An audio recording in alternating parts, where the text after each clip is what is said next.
Sampai akhirnya Bang Ican samar-samar mendengar sebuah bunyi seperti orang yang sedang mengunyah makanan dari arah belakang. Tapi lama-kelamaan kok suara kunyahannya terdengar makin jelas nih, makin kencang. Hai wassalamualaikum warahmatullahi wabarakatuh. Terima kasih sudah klik video ini. Oke malam ini aku akan kembali lagi menceritakan KHW Nusantara part 150 yang berasal dari Provinsi Nusa Tenggara Timur. Halo. Tapi nih yang ngomongin soal Nusa Tenggara Timur, ngomongin soal NTT, sebenarnya ada satu fakta menarik loh di sini. Kalian nggak? Kalau misalnya kalian ingat kisah horor Wak dari NTT yang aku bawakan sebelum-sebelumnya nih ya, biasanya pasti tanpa sengaja. Ceritanya ini hampir selalu tentang mengantarkan jenazah. Iya loh, mulai dari kisahnya Bang Alex part 35 kemarin tuh, itu NTT tuh. Terus KHW 121 yang judulnya Omku yang ngantarin jenazah pakai motor tuh, NTT juga. Nah malam ini part 150 juga tentang mengantarkan jenazah. Ini nggak disengaja nih, kami pun baru ngepas udah ketiga nih. Ya tapi meskipun sama-sama kisahnya tentang mengantarkan jenazah, tentu cerita sama alurnya betul-betul berbeda ya. Semuanya sama-sama epic, sama-sama menarik, sama-sama mencengangkan, sama-sama menegangkan. Dan untuk di KHW part 150 ini kisahnya berkaitan dengan sosok urban legend dari Indonesia bagian timur, yaitu Suanggi. Jadi kali ini ceritanya ada tentang mengantarkan jenazah, ada pula tentang urban legend Suanggi. Gimana nih kira-kira jalan ceritanya? Ya udahlah, langsung kita masuk ke ceritanya ya. Check it out. Jangan nonton sendiri, serius ini serem. Jangan nonton sendiri ya. Kalau sendiri kalian pause dulu, entahlah kalian ajak siapa nonton sama. Jangan sendirian. Ya.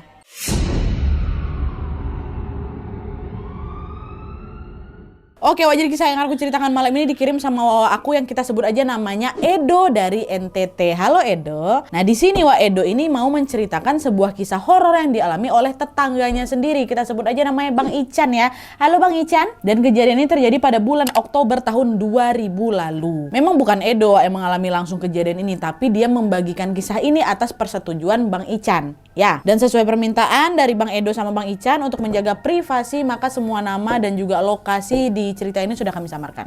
Ya, lanjut. Jadi ceritanya pada suatu malam Bang Ican ini sedang mengikuti ibadah rutin tahunan yang digelar di kampungnya. FYI, masyarakat tempat Bang Ican tinggal ini mayoritas beragama Katolik dan bagi mereka bulan Oktober ini merupakan bulan spesial di mana mereka menjalankan ibadah Rosario untuk memperingati Santa Maria. Sebagaimana tradisi di kampung itu, setiap malam di bulan Oktober warga ini akan berkunjung dan berdoa bersama dari rumah satu ke rumah yang lainnya secara bergantian selama 1 bulan penuh. Dan hari itu pada saat kejadian ini kebetulan giliran rumah Edo yang dijadikan lokasi doa bersama. Sebelum acara dimulai, Bang Ican udah datang duluan nih ke rumahnya si Edo karena rumah Bang Ican ini betul-betul persis sekali di sebelah rumah Edo Dan setelah semua warga berkumpul, sekitar jam 7 malam barulah doa bersama dimulai. Selang 1 jam kemudian acara pun sudah selesai nih Tapi warga yang datang nggak langsung pulang itu. Mereka lanjut lagi nih menikmati jamuan yang memang sudah disuguhkan oleh keluarga Edo sambil ngobrol-ngobrol ringan. Nah pas jam sudah menunjukkan pukul 9 malam, ibu-ibu sama anak-anak sudah mulai meninggalkan rumah Edo untuk pulang ke rumah masing-masing.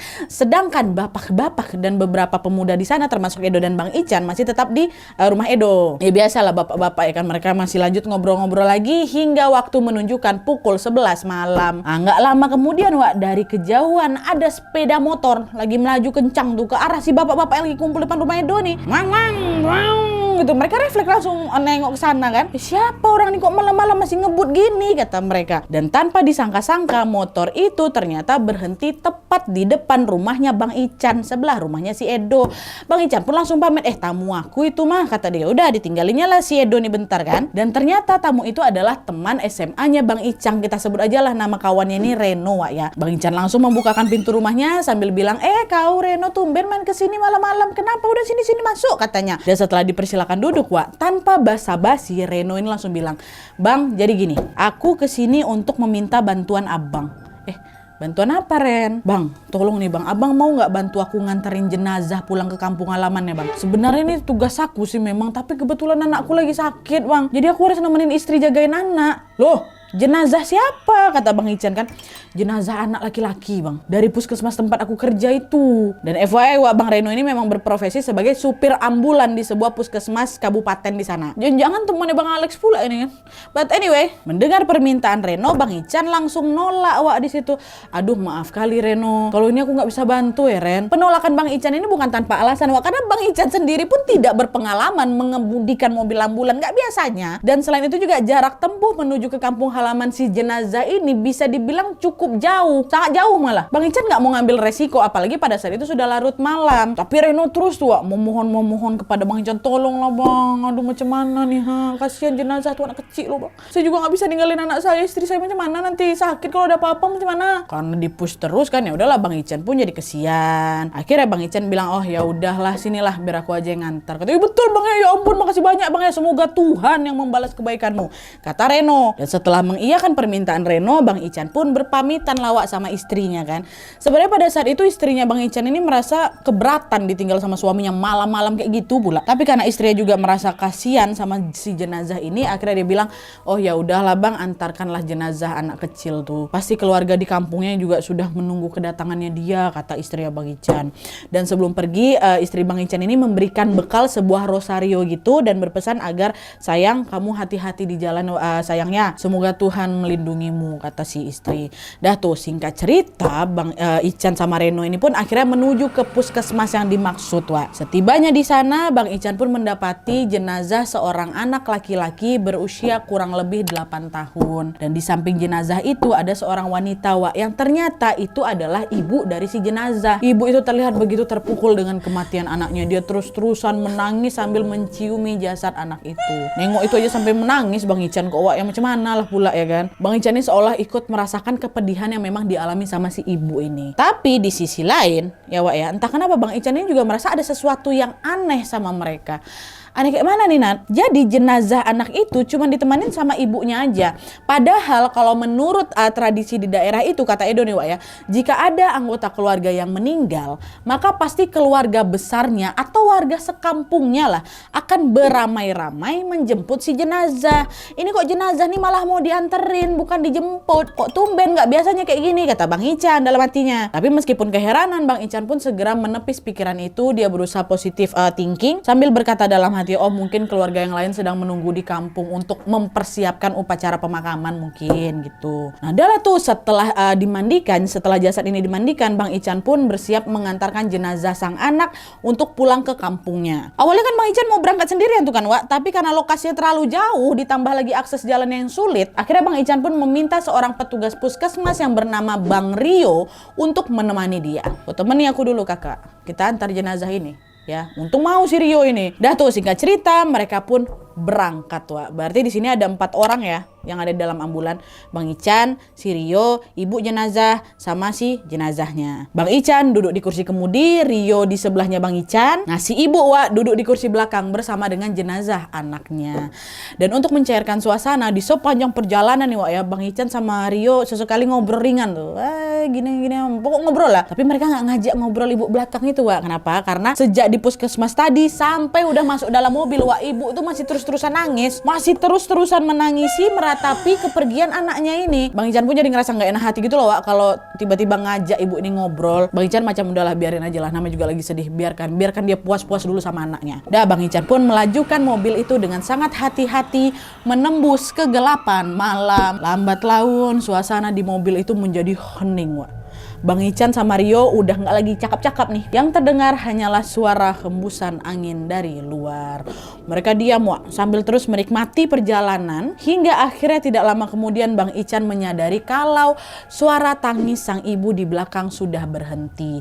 Bang Ican langsung ngebatin, oh mungkin si ibu ketiduran, kasihan kali ibu ini udah terlalu lama nangis, kecapean, tidurlah dia, ya kan? Nah, karena nggak ada lagi yang bersuara, mereka udah nggak ngobrol, ibu itu udah berhenti nangis, suasana makin hening lagi. Dan di tengah keheningan itu aku merinding Nah di tengah keheningan itu tiba-tiba mereka dikejutkan dengan suara benda jatuh Wah gitu keras kali. Tapi nggak dari atas kayak Bang Alek, nggak.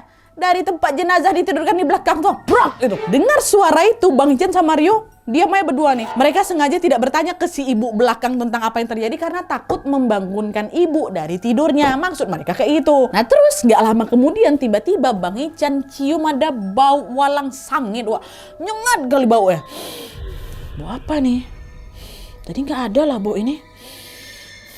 Dia tengoklah ke si Rio kan Wak, untuk memastikan apakah Rio cium bau itu juga apa enggak. Pas ditengok ternyata pada saat itu Rio hanya memandang lurus ke depan aja Wak, nampaknya santai-santai aja. Ada di situlah Bang Ican pikir, kayaknya aku aja lah yang nyium bau ini nih. Meskipun ingin sekali bertanya sama Rio Wak, Bang Ican memilih untuk mengurungkan niatnya. Karena menurut kepercayaan masyarakat sekitar, apabila mencium bau aneh maka sebaiknya udah keep silent aja, cukup diam aja gitu loh. Mereka percaya bahwa bau aneh itu merupakan pertanda akan ada sesuatu yang buruk terjadi. Dan ternyata Wak, kepercayaan itu betul adanya terjadi sama Bang Ican. Tidak lama setelah dia mencium bau walang sangit tadi Wak, Bang Ican hampir dibuat pingsan Bang Ican hampir dibuat pingsan dengan sebuah sebuah pemandangan yang betul-betul mengerikan. Sejak mencium bau walang sangit Wak, entah kenapa nih ya, perasaan Bang Ican nih jadi was-was. Dia tahu tentang kepercayaan di sana kan, jadi khawatir lah dia akan mengalami sesuatu yang bisa membahayakan keselamatannya Wak. Makanya selain berdoa, Bang Ican pun juga menambah kecepatan ambulan yang dia kendarai biar lebih cepat sampai gitu Wak. Mobil ambulans itu terus melaju melintasi hutan-hutan yang ditumbuhi pepohonan lebat. Sesekali Wak, mereka berdua melewati hamparan sawah dan juga sungai. Rute perjalanan malam itu bisa dibilang hampir tidak melewati perkampungan sama sekali. Ya, bisa kalian bayangkan gimana mencekamnya waktu itu kan. Nah, beberapa saat kemudian nih Wak, mereka tiba-tiba dikejutkan lagi dengan suara seekor burung gagak. Ya, burung gagak itu tepat berada di atas mobil ambulans mereka Wak. Bayangkan sama kalian. Awalnya cuma ada satu tuh. Cuma ada satu burung gagak. Tapi lama-kelamaan datang lagi satu kawannya. Datang lagi burung gagak lainnya. Dan seterusnya datang Wak, sehingga menjadi segerombolan burung gagak di atas mobil ambulans siapa ini Bang Ican. Burung-burung itu Wak, bersahut-sahutan hingga membuat suasana malam itu makin mencekam lagi. Kayak gitu, ada mirip kali suaraku megagak kan. Menyadari ada sesuatu yang janggal, Bang Ican sama Rio pun saling melempar pandangan. Bang Ican memberikan isyarat kepada Rio untuk tetap, udah kok tenang aja ya. Gak usah macam-macam, gue tenang aja kok. Saat itu mereka berdua sama sekali tidak bersuara. Komunikasi yang terjadi di antara Bang Rio sama Bang Ican ini cuman ya sebatas gerakan tubuh sama pandangan mata aja. Dan untungnya setelah beberapa saat berlalu, segerombolan burung gagak itu pun pergi dengan sendirinya. Tapi setelah segerombolan burung gagak itu pergi Wak, keanehan lainnya tiba-tiba muncul lagi. Lagi fokus-fokus nyetirnya, Bang Ican kembali dikejutkan dengan seekor kucing hitam yang tiba-tiba nyebrang di depan mobil mereka. Nyebrang jalan.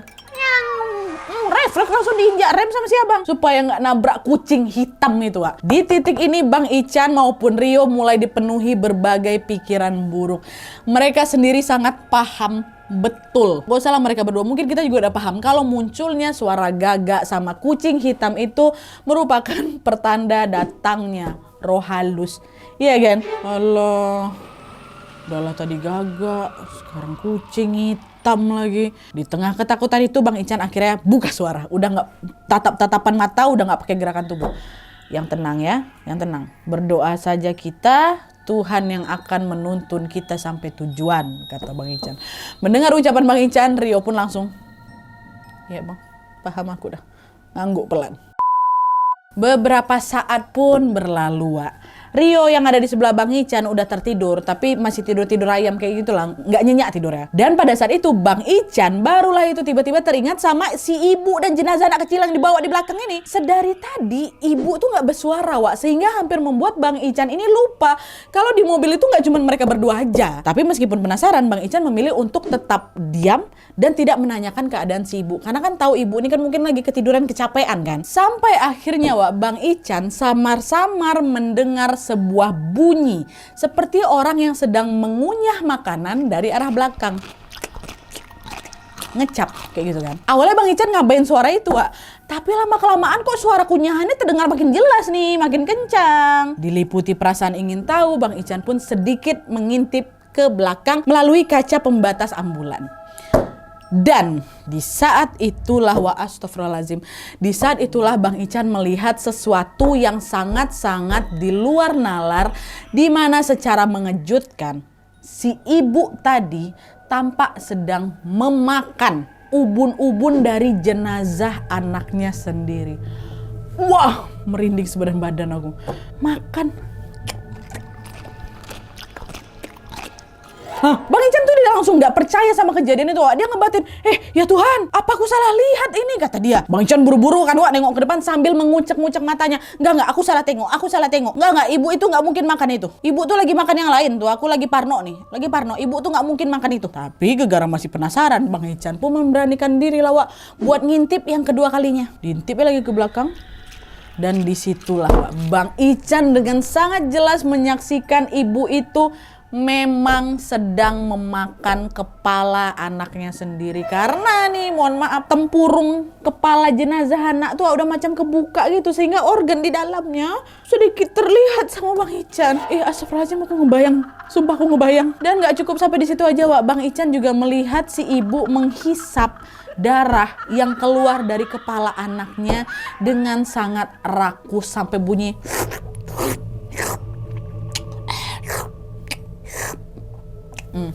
Mohon maaf ya kalau kalian yang lagi makan kalian kan, maaf. Dah melihat kejadian mengerikan itu, Bang Ican hampir kehilangan kesadaran lagi nyetir tuh. Dan macam mau pingsan dia. Wajahnya mendadak pucat dan seluruh tubuhnya gemetaran. Kalian bayangin aja lah, baru ngeliat itu apa nggak bergetar, aku di situ pingsan langsung. Bang Ican berusaha menarik nafas panjang sambil berusaha lagi menenangkan diri. Nggak apa-apa, sebentar lagi aku sampai. Tahan dikit lagi, sebentar lagi aku sampai. Ya Tuhan, lindungi aku. Ya Tuhan, lindungi aku. Kenapa Rio nggak dibangunin? Bang Ican aja udah ketakutan kali nengok kejadian tadi. Dia betul-betul speechless sampai udah nggak sanggup berkata-kata lagi. Buat berkata-kata lagi aja nggak sanggup, apalagi harus bangunin Rio. Makin nggak sanggup lagi lah, dia udah lemas kali badan kunat, macam udah nggak punya tenaga dia udah kayak lemas ya, nggak mau lagi aku tengok belakang. Ya Tuhan, lindungi Ican. Ya Tuhan, lindungi Ican. Nah, meski pikirannya kacau, Bang Ican berusaha fokus agar segera sampai ke tujuan. Sesekali masih di bandal pula Bang Ican. Bang Ican melirik lagi nih ke arah belakang melalui cermin yang tergantung di depan kemudi kan. Dari pantulan cermin itu Bang Ican dapat melihat bahwa peristiwa mengerikan yang ada di belakang itu masih berlangsung.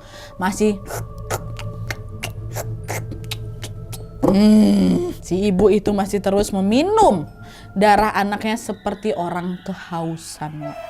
Astagfirullahaladzim. Udah tuh kan aduh, singkat cerita, ketika waktu menunjukkan pukul 2 dini hari, ambulans yang dikemudikan Bang Ican ini sudah mulai mendekati kampung halaman jenazah. Nah, pada saat itulah Bang Ican baru membangunkan si Rio yang di sebelah. Yo, bangun yo, udah sampai yo. Dan setelah dibangunkan, Bang Ican ini macam langsung memberikan isyarat gitu loh sama Rio untuk tidak bersuara dan jangan pernah lihat ke belakang. Ya kan? Meskipun bingung dengan maksudnya Bang Ican, Rio ngangguk-ngangguk aja. Seolah-olah dia mengerti ini ada apa yang terjadi ya kan. Nah, karena si Rio ini udah bangun, barulah itu Bang Ican punya keberanian untuk bertanya nih sama ibu di belakang. Dengan tanpa menoleh ke belakang, Bang Ican nanya, Bu, ini sudah hampir sampai, rumah ibu di sebelah mana? Kata Bang Ican kan. Dan tanpa diduga-duga, ibu itu jawab lagi, jangan terus aja nak, jangan terus. Nanti kalau sudah sampai ibu suruh berhenti. Itu kata ibu tuh. Pas ibu menjawab pertanyaan Bang Ican itu, emang kayak gitu suara ibu tuh nggak jelas. Macam orang lagi makan sambil ngomong. Paham kalian kan? Masih ngunyah mungkin ibu tuh. Mendengar jawaban itu, Bang Ican tetap terus tuh melajukan mobilnya mengikuti sepanjang jalan yang ada di depannya tanpa melihat ke belakang lagi. Dan setelah berkendara beberapa jauh, Bang Ican nanya lagi lah sama ibu, Bu, ini masih jauh lagi nggak? Saya harus nurunin ibu di mana? Tetap tuh Bang Ican nggak nengok belakang kan. Mendengar pertanyaan Bang Ican, lagi-lagi si ibu itu menjawab sama persis seperti jawaban pertama tadi. Jalan terus nak, nanti kalau sudah sampai baru ibu suruh berhenti. Dan hal itu berlangsung hingga Bang Ican bertanya untuk yang ketiga kalinya, jawabannya tetap sama juga. Beberapa menit berlalu hingga akhirnya si ibu itu bilang, Nak, kita sudah sampai. Turunkan kami di sini saja. Dah Bang Ican langsung injak rem dan memberhentikan mobil ambulans itu. Tapi anehnya, ternyata tempat ibu itu minta diturunkan bukan di suatu kampung kah, bukan di suatu desa melainkan di sebuah pinggir jalan yang gelap sepi kali. Bang Ican sama Rio di situ sama sekali nggak melihat adanya perkampungan di sekitar sana, Wak. Bang Ican noleh ke kanan, noleh ke kiri sambil bilang, loh ibu tidak salahkah ini? Di sekitar sini nggak ada rumah loh bu. Tidak apa-apa nak, saya memang tinggal di sekitar sini, kata ibu tuh. Mendengar jawaban itu, Wak, Bang Ican memilih diam dan tetap berada di atas mobil ambulan. Entah kenapa nih baik Bang Ican maupun Rio sama sekali tidak tergerak membantu ibu untuk menurunkan jenazah anaknya. Mereka tetap di kursi masing-masing. Dan diam aja mereka. Gak lama kemudian terdengarlah itu suara pintu mobil belakang dibuka dan suara langkah kaki yang menandakan si ibu ini sudah turun dari atas ambulan. Aduh, turunlah ibu ini kan. Dengan masih berada di posisi duduknya, Wak, Bang Ican menawarkan diri tanpa melihat ke belakang lagi. Saya antar sampai rumah sajalah ibu, kasihan anaknya. Tidak perlu nak, kata ibunya. Tidak perlu nak, saya bisa menggendongnya. Terima kasih banyak, kata dia. Tanpa sengaja Bang Ican noleh ini, Wak. Bang Ican noleh ke arah si ibu ini kan. Ibu ini turun jadi kayak di belakang Bang Ican gitu lah. Tapi di luar mobil ya. Noleh kan. Pas noleh itu, Wak, tepat pada saat itulah mata Bang Ican tertuju pada mulutnya si ibu yang masih dipenuhi sama sisa-sisa darah. Sak napas Bang Ican langsung, Wak. Dan kekagetan Bang Ican pun semakin menjadi-jadi lagi ketika Bang Ican dan Rio menyaksikan ibu itu menggendong jasad anaknya menuju ke sebuah batu besar yang terletak tidak jauh dari pinggir jalan itu. Tengok sama dia. Gitu. Nah Bang Ican yang tidak bisa menahan rasa penasarannya nanyalah sama Rio. Yo, kau tengok apa yang kau tengok tadi kan yo? Yo tengok kan kau yo?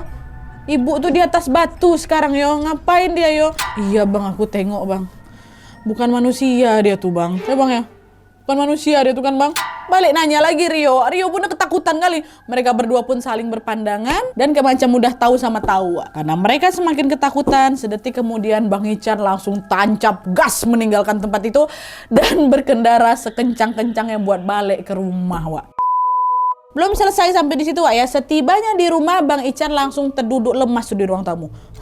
Wajahnya pucat pasi dan seluruh tubuhnya berkeringat dingin. Nah istrinya Bang Ican yang menyadari keanehan suaminya langsung nanya lah kan, sayang kamu kenapa? Wajahmu pucat sekali. Tapi waktu itu Bang Ican sama sekali nggak bisa menjawab. Bang Ican ini tampak macam orang linglung dan kesulitan mengucapkan kata-kata. Shock dia. Istri Bang Ican yang khawatir pun langsung membangunkan keluarganya dan juga para tetangga sekitarnya. Pak, tolong pak, ada yang aneh sama suami saya, coba tolong dicek. Mereka semua datang ini kan ke rumahnya Bang Ican. Nah Rio yang pada saat itu ikut pulang ke rumahnya Bang Ican, Wak, seketika juga langsung diserbu nih berbagai pertanyaan sama mereka. Habis ku apain si Ican ini? Kenapa dia balik-balik jadi linglung kayak gini? Nah Rio yang masih juga dalam keadaan shock cuma bilang kayak gini, Bapak, Ibu, kami baru saja bertemu setan. Dan di saat itulah Wak, Rio baru menceritakan semua kejadian yang mereka alami kepada keluarganya Bang Ican.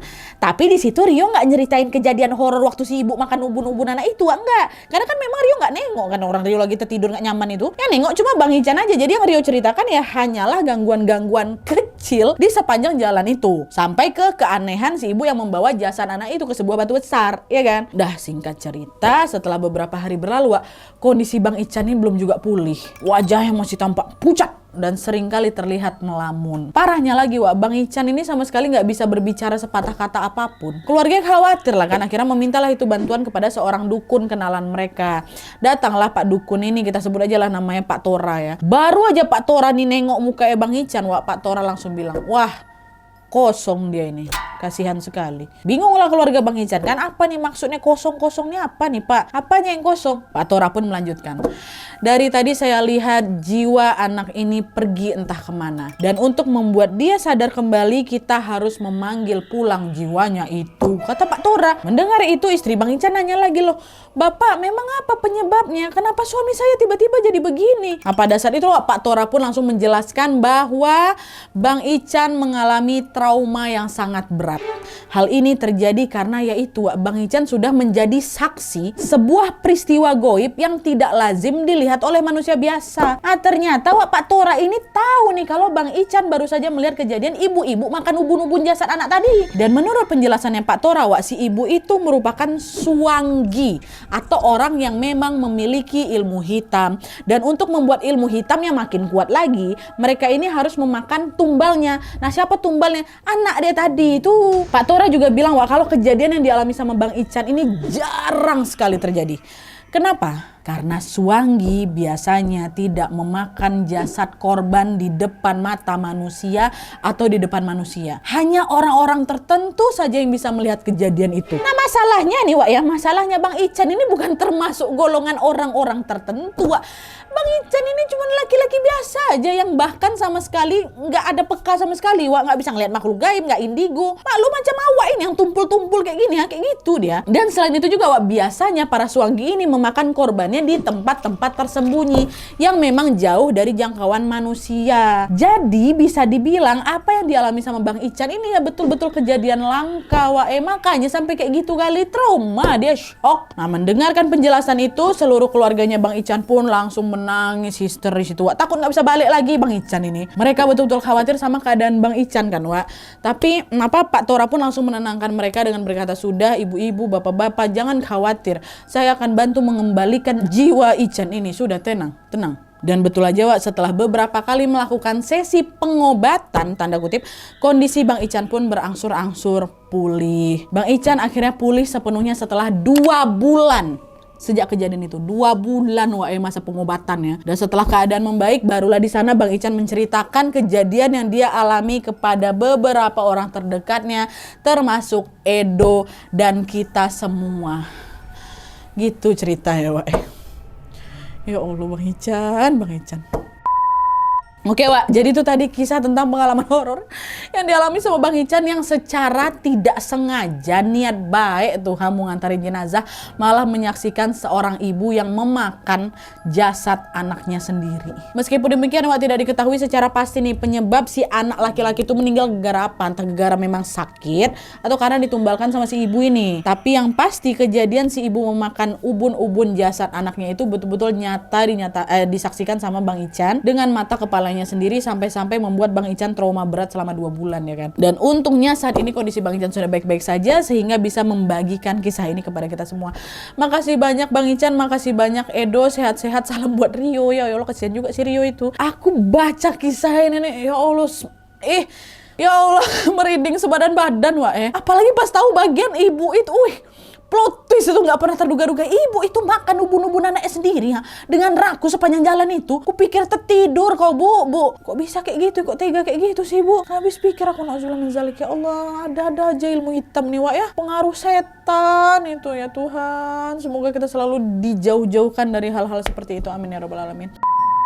Oke Wak, buat kalian juga nih yang mau berbagi pengalaman horor seperti Bang Ican, Bang Edo, Bang Rio, dan lain-lain, boleh langsung kirimin aja kisah kalian ke email di bawah ini, email kisah horor wawa@gmail.com dengan subjek judul kisahnya, sertakan juga nomor WhatsApp sama Instagram kalian supaya nanti kalian gampang aku hubungin ketika kisah kalian di-up di video selanjutnya. Ceritakan sebaik mungkin, seapa adanya aja Wak. Oke, jadi sekian dulu videonya. Terima kasih banyak yang sudah menonton. Kalau kalian suka video ini, klik like-nya. Jangan lupa komen di bawah untuk ide dan saran-saran untuk video selanjutnya. Jangan lupa nyalain notifikasinya supaya kalian tahu kalau aku upload video baru. And as always, jangan lupa untuk klik tombol subscribe supaya kalian sama-sama tahu informasi menarik dan menegangkan dari channel aku. See you next video, Wak. Bye.